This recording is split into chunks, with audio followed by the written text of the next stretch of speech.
క్రీస్తునాథుని యందు ప్రియమైనటువంటి సహోదరి సహోదరులారా, నేటి సువార్త పఠనంలో క్రీస్తు ప్రభు తన శిష్యులను గ్రామ గ్రామానికి పంపించారు. అలా సువార్త పరిచర్యను ముగించుకొని వారు క్రీస్తు ప్రభు వద్దకు తిరిగి వచ్చి తాము చేసిన కార్యక్రమాలను, వారి కష్టసుఖాలను పంచుకుంటున్న సమయంలో వారికి విశ్రాంతి అవసరమని ప్రభువు గుర్తించారు. అలా గుర్తించిన ప్రభు వారిని కొంతసేపు ఏకాంత స్థలమునకు వెళ్లి విశ్రాంతి తీసుకొనమని చెప్పారు. దీన్ని బట్టి మనము క్రీస్తు ప్రభు యొక్క కారుణ్యమును, ఆయన జాలిగల హృదయాన్ని అర్థం చేసుకొనవచ్చు.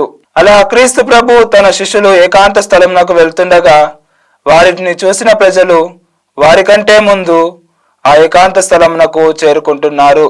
యేసు ప్రభు వారిని చూసినప్పుడు కాపరి లేని గొర్రెల వలె ఉన్న ఆ ప్రజలను చూసి ఆయన కడుపు తరుగుకొని పోయింది.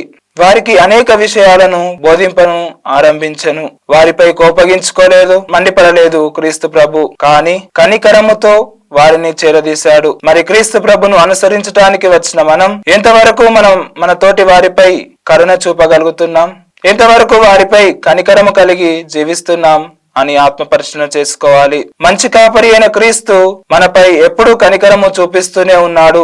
మనము కూడా ఆయన కనికరములో జీవిస్తూ ఇతరులకు కూడా అదే కనికరము చూపిస్తామని ప్రభుకు మాట ఇవ్వగలగాలి.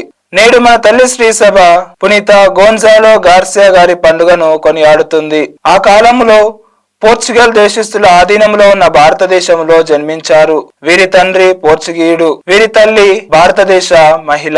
వీరు మొట్టమొదటి భారతీయ పునీతుడు. వీరు యేసు సభ గురువుల వద్ద పెరిగి అక్కడే వారికి సేవకుడిగా పనిచేస్తూ ఉన్నారు. వీరు గృహస్థ జీవితాన్ని జీవిస్తున్న తరుణంలో జపాన్ దేశానికి సువార్త ప్రచారమునకై వెళ్లాడు. అక్కడ 8 సంవత్సరాల పాటు ఉపదేశకుడిగా పనిచేసిన తర్వాత దేవుని ప్రేరణతో ఫ్రాన్సిస్కన్ సభలో చేరారు. అటు పిమ్మట హతసాక్షి మరణం పొందారు. దీన్ని బట్టి మనము కూడా మన విశ్వాసంలో స్థిరముగా నిలబడాలి.